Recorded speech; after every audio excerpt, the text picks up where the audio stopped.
এবার আমরা দেখব এই জিনিসটা। দেখো এটা দেখতে কিন্তু একটু কি মোটামুটি গ্লাসের মতোই, কিন্তু ফুল গ্লাস না। এটা হলো চতুর্দিকে দেখো একবারে অ্যাকুরেট সিলিন্ডার আকৃতির, এবং এইদিকে দেখো একটু কি আছে, মুখ বের করা আছে না একটা গ্লাসে যেরকম থাকে, জগে থাকে জগে। তাই এটার কিন্তু আসলে আমরা কিন্তু গ্লাসও বলতে পারবো না, জগও বলা যাবে না। রসায়নে এই জিনিসের নাম হচ্ছে বিকার। এর নাম কি? বিকার। বিকার দেখো এই বিকারটা আমাদের এখানে 200 লেখা আছে, 200 দেখা যায়, 200 লেখা দেখা যায়। তাহলে আরো কিছু তোমার তো ক্যামেরায় ধরায় না, যত দূরে আসবো না। আচ্ছা ঠিক আছে। দেখো এই 200 মিলিলিটার মানে বোঝাইতেছে কি এই বিকারে আমরা কিন্তু এই দাগ পর্যন্ত যদি পানি নিই তাহলে এটা কত হয়ে যাবে? 200 মিলিলিটার।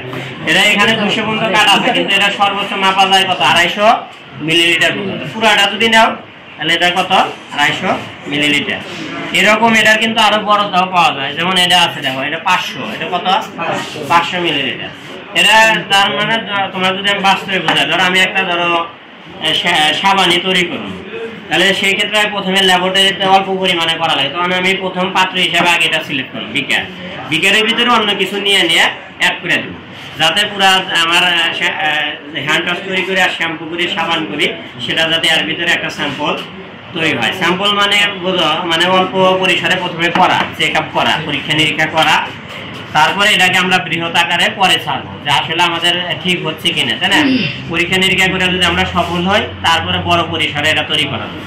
তখন তো তুমি এখানে লেখাই রাখলে কোনটা কতটুকু দিছিলা।